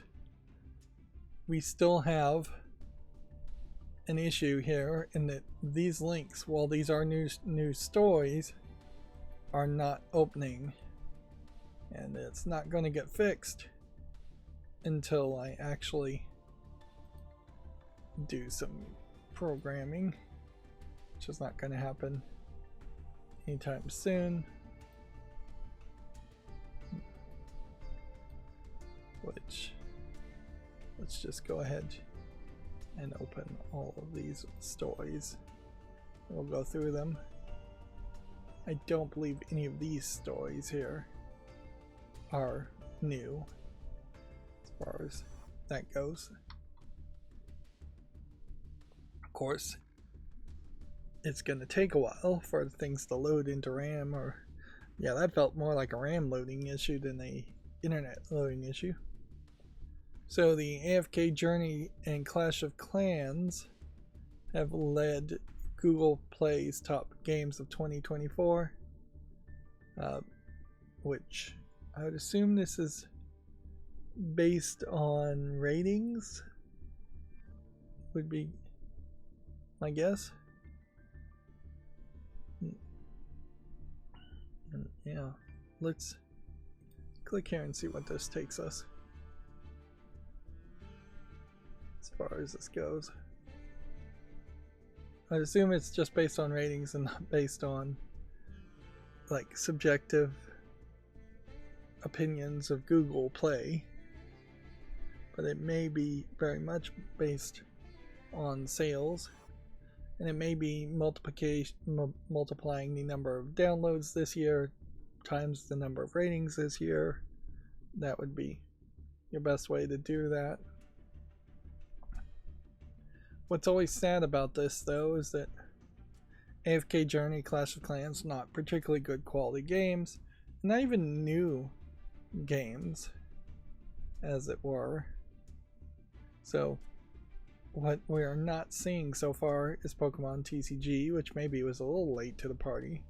If they come down to Honkai Star Rail as far as the best ongoing game, Memento Mori is not being mentioned here. And if you do actually look at the sales numbers of games, the ones that are in the top 20 or 30 as far as sales numbers are typically not these games. Which I wouldn't be surprised if the ratings are just inherently always lower when a game has microtransactions or a heavy monetization to it.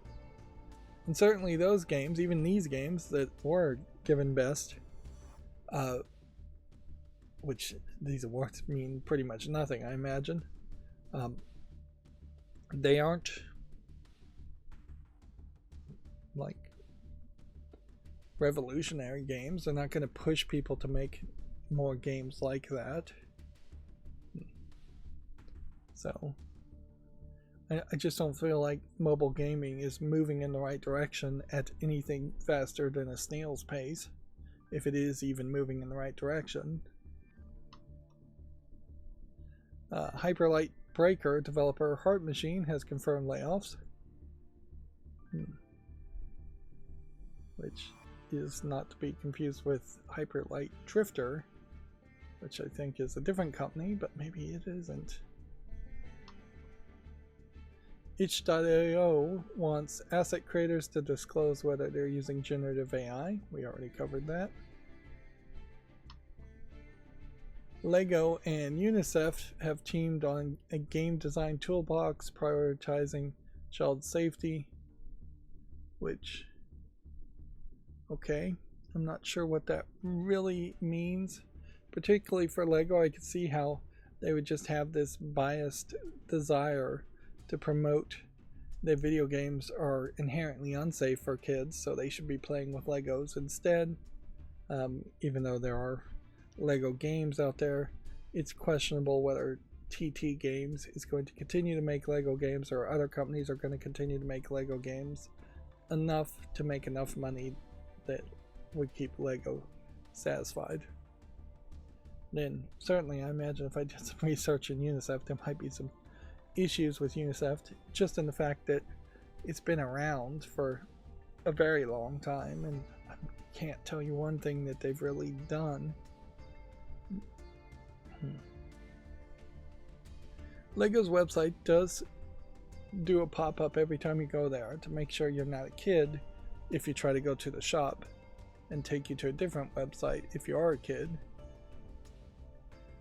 But these do feel like these are high level ideas, certainly. DEI standing out highly here, diversity, equity, and inclusion, and it would make a lot of sense to not use the phrase in that order so it doesn't just stand out to people. This may very well be Lego trying to get a better credit rating and with DEI elements, which it's worth pointing out, I think, that Lego, being a Swedish-based company, has very few actual employees, and while it might have a fairly high number of females, it definitely doesn't have a high diversity in the type of the race of people that it hires. It's pretty much just Swedish people with an occasional Westerner. There isn't much of a push at all for Legos to be in the hands of kids in Africa, for instance, or even in African black neighborhoods in the US, which Legos really could be very universal if they weren't so expensive. But right now they are really rich white kids' toys more than anything. But yeah, and even when you look at like the Lego movies, where that shouldn't have been as much of an issue, or you look at the Lego minifigs, that there's still a fairly high number of white Lego minifigs that get made, and very few people of different skin colors, although they have been trying for several years now to diversify, adding wheelchairs and adding people with vitiligo and things like that, but it's still very much mostly white characters by default. If you have a generic minifig character being created for Lego City, it's going to be almost certainly a white character. Safety and security, good concept. Autonomy, some people don't really want their kids to have that much autonomy, if any.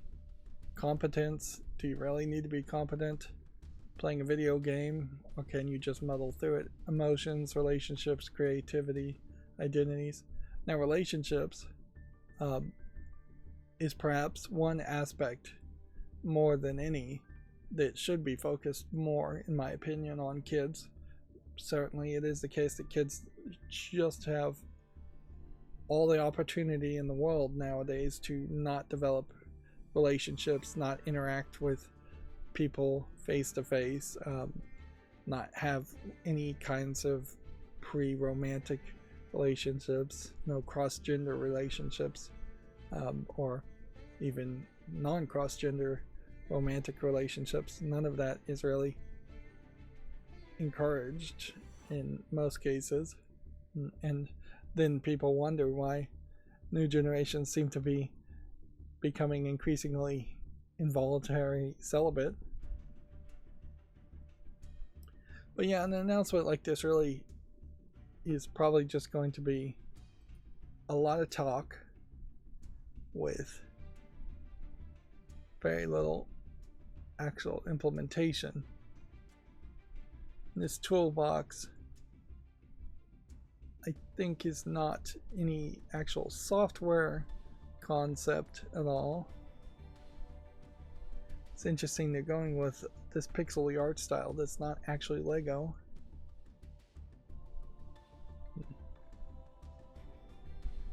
I can't help but wonder if UNICEF mostly wrote this up and then convinced Lego to co-sign it.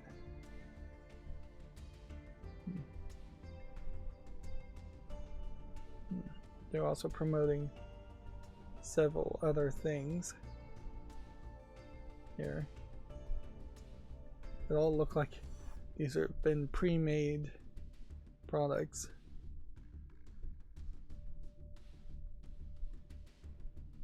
And I'm not sure how much of this really would apply to video games. And if this is copyrighted information, even reading it might be dangerous. Yeah. It's kind of funny, but in situations like this, you may very well have to have a secretary read something like this, jump down to the bottom, see what the copyright is before you even look at the article.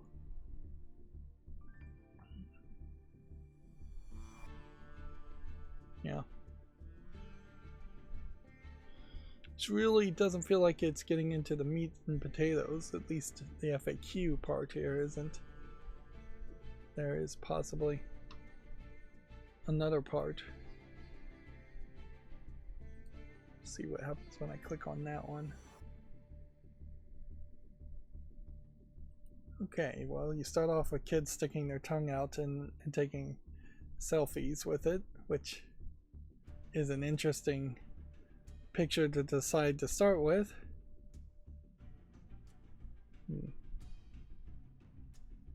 Yeah, every single kid here has a device in their hand in the photos. I guess you just have to download the full toolbox to actually look at it.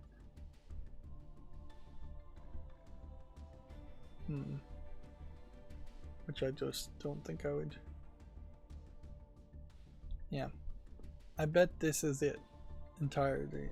An FAQs section, a business case, some features, deck cards, some posters. I bet that's the entirety of what they've made. Which it just doesn't seem very in depth. And it might very well make a lot of sense to simply just focus on one aspect for 1 month and then go into depth on safety and security 1 month, go into depth on autonomy 1 month, and make it just a masterclass series in which you go through all these sections in much more detail and have way more suggestions. Let's see. Bandai Namco is dissolving the online studio after Blue Protocol's collapse. Following the closures of the short-lived Gundam Evolution and Blue Protocol, Bandai Namco is fully absorbing its online game-focused studio. I hadn't really realized that Blue Protocol had collapsed or failed, but apparently it did. And then Valve has set guidelines for devs selling season passes on Steam. GameDeveloper.com not laying it out any easier than Komatsu did. Alright, and that's going to bring us to all the new games on Steam, so let's go through this. We are still getting a massive number of these hidden object games, which I feel like at some point Valve needs to crack down on this and just have a limitation on at maximum 3 games per month that can be published via Steam Direct. And even if they grandfathered in the I commissioned some series publisher, it prevents any copycats at that point. But I would say you probably should not grandfather in. But it is just crazy to have 61 different games here that you can bundle together for $141. And they are just hidden object games. In fairness though, it does feel like these arts are being handcrafted or maybe AI generated. But it's just not. The games are too expensive, they come off too often. No other storefront would allow you to have dozens of 61 different types of products on their shelves. It's crazy that a digital storefront would allow you to do that. Although in fairness, I guess Amazon.com probably would let you have 61 different objects on their digital shelves. But I guess that also points to the problem with Amazon.com and that it is full of repetitive, hard to find content because it's over flooded.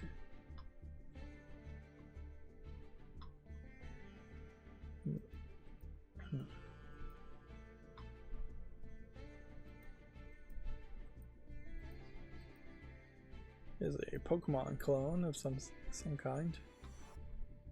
Looks like. Yeah, here's a looks like another visual novel thing. Yep, English not supported. Still nice to see Japanese only visual novels coming out. But I would like to see that eventually evolve into the translation actually happening. At the moment, it still does feel like, yeah, I'll give this a chance. if you're putting out a visual novel in Japanese only on Steam, there's a decent chance you're also admitting that you just don't have a lot of confidence in it. Yeah. It's a little early to have a game called There's No Santa. We haven't even gotten into the Christmas season yet. This one I've already made a follow list for. This is probably nothing, but I'll give it a chance.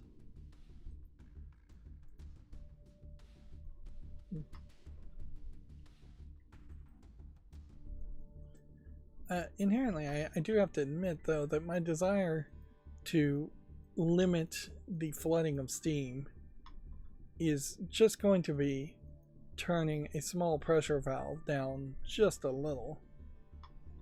Like, there would still be hundreds of games getting released every couple of days. It would still be a argument against things being allowed or things not being allowed. There'd still be a ton of garbage games. Eventually, you might squeeze the edges, implementing enough rules and limitations that only the best of the games actually get on Steam. I think that is very much what they were thinking about with the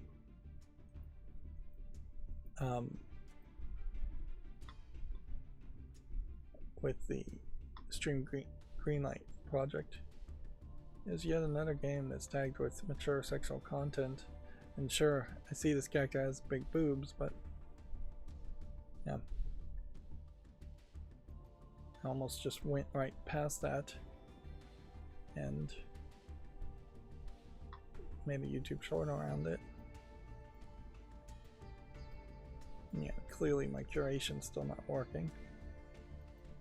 Interesting anthropomorphic animal game that doesn't inherently look like it's just a furry game, even though you could certainly call it that.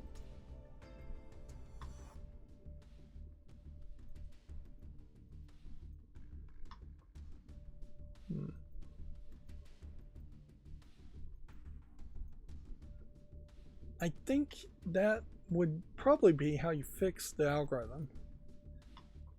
Come to think of it, that would be my thought. We're seeing an increase in Chinese live action games also.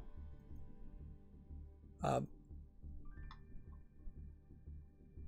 yeah, if when you look at a game, you said this game is like this game, and it just asked you, I think this game is like, type in another game, help, and it just said help the algorithm, what is this game like? You could type in, you could pick 3 different types of games, and you could make comparisons that way, which certainly with the tags, which are applied mostly by publishers and developer at launch, they are making somewhat of that comparison. But if you can say it's like exact games, then perhaps that might trigger some red flags in the algorithm to say, hey, this game is not different enough to really justify being on Steam. Of course, I have several different thoughts as to ways you could squeeze down on this. If all of a sudden Steam Direct was $100 a year, even probably $100 a month makes more sense, then you would see a significant lack of low effort games coming to Steam, and then they would probably eventually die out, but also just go to other storefronts, which, let's face it, I don't even have to go to itch.io to tell you that it is full of very different games, very much lower quality games that you would never see on Steam.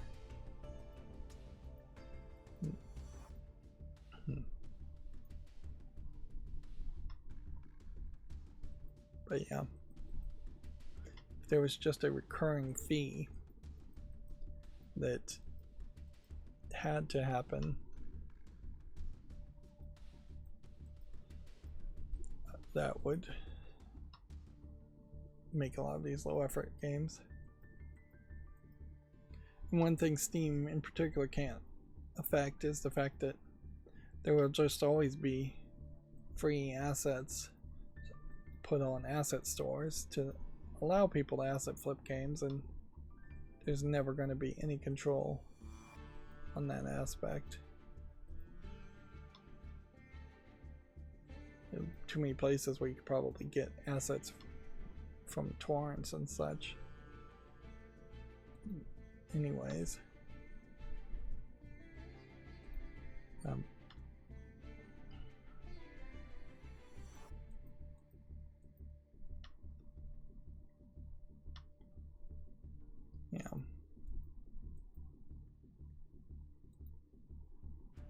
And see, something like this looks bad, but this is also something that looks different enough that you wouldn't want to see something like that just dismissed because of visuals.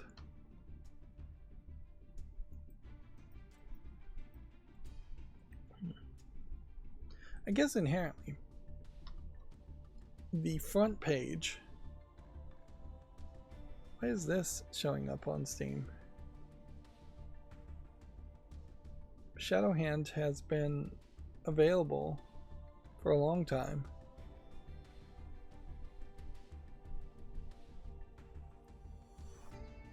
So it's just relabeling itself as from Shadowhand to now Shadowhand Solitaire. Confused.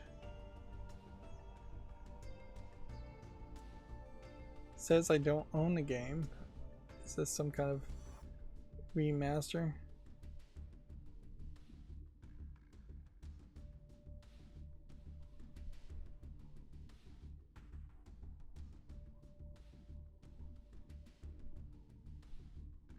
Shadowhand Solitaire is a casual solitaire only edition of Shadowhand's RPG card game with no turn-based combat.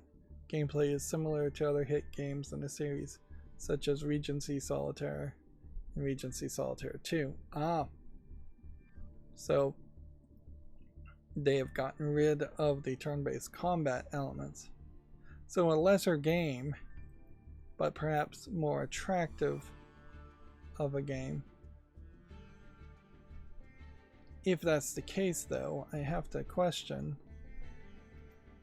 how, I guess, all of these animations just play out now.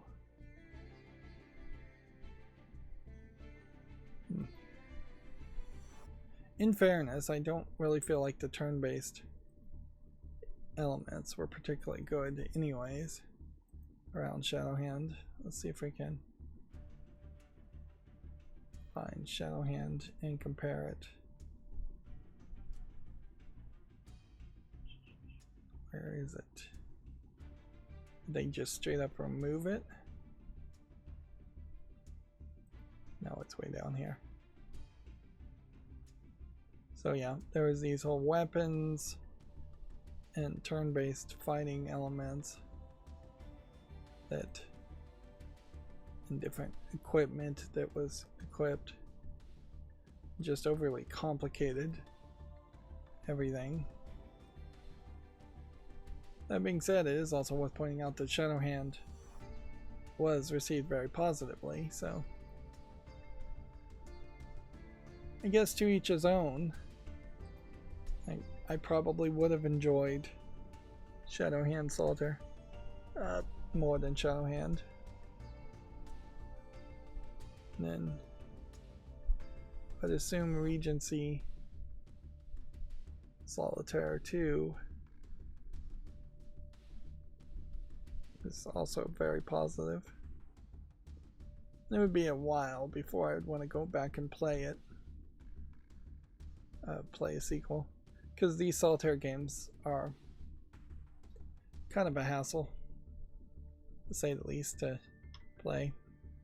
Particularly since they're not really the the types of games I really want to play.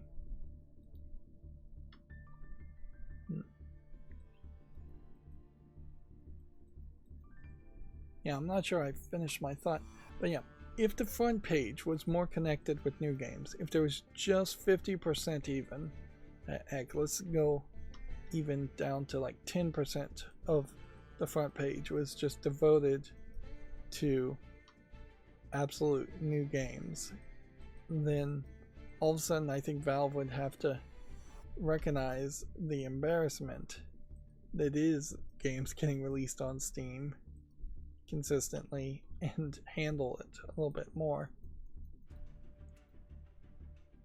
Again, I kind of feel like the best way to handle it would be to just have reoccurring fees or increased fees based on sales numbers, which that would be kind of crazy, but it kind of would work too, that all of a sudden if a game is 99 cents, it's taking 30% cut for the first 1,000,000 units, but if it sells over 1,000,000 units, you only get a certain cut. That would certainly be going in a different direction than you would normally expect, to increase the rates instead of decreasing the rates, which is what normally would happen based on higher sales numbers.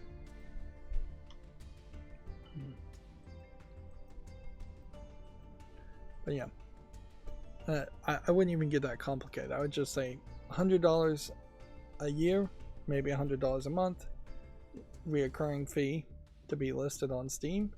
That's very reasonable for anybody that actually, I guess this game may have come out of early access, but I don't think this is the same grocery store simulator game that Game Grumps is playing with, which Game Grumps is still covering that, which I'm not sure how far they can go until they're just going to run out of things to do.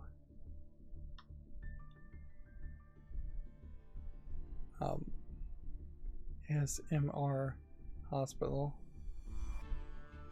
This sounds ridiculous as far as a title, so I kind of want to say no to it, but let's give it a try.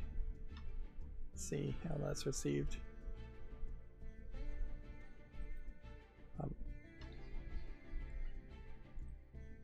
But yeah, $100 recurring fee to stay listed on Steam, plus a limitation on the number of games you can put out per month as one publisher.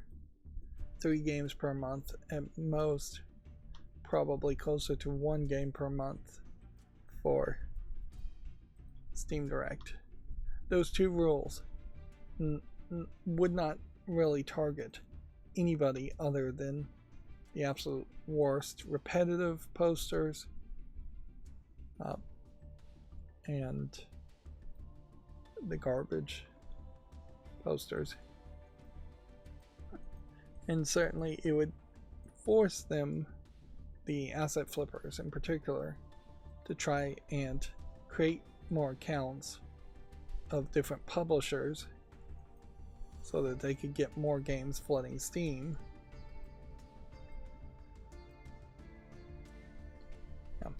And certainly that's a bigger internet issue that just needs to be addressed and talked about, is that there are just straight up operations happening for one reason or another, we don't really even have to say, where people, governments, whatever, are actively trying to flood the internet with stuff. They're just doing too much. And frankly, I have to admit, I am one of those guilty parties.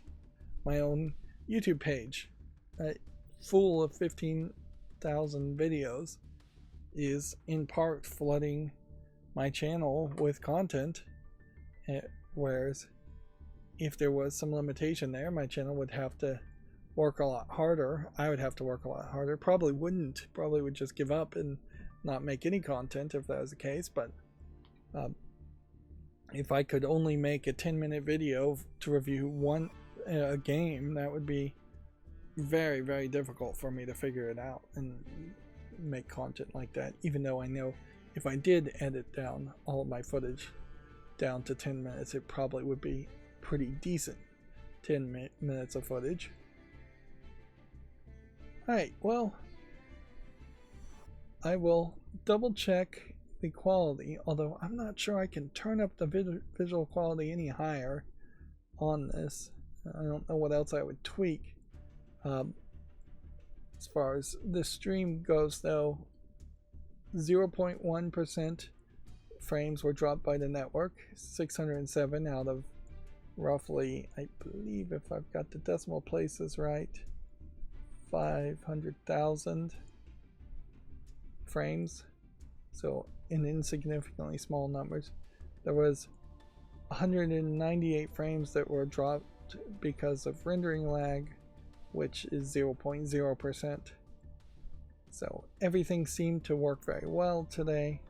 The only thing though is I could go back and watch the video and it could still be very blurry and ugly, and if that's the case, then I don't know what else to do to improve it, and I wonder if maybe that was always the case. The only thing to change would be to go back to constant bitrate at that point and just force a constant bitrate at 700 kilobits and see if that's good enough to get it slightly above 600 kilobits. Anyways, that's going to be it for this stream. As always, I ask you to like, share, subscribe, comment, and keep on watching. Thanks.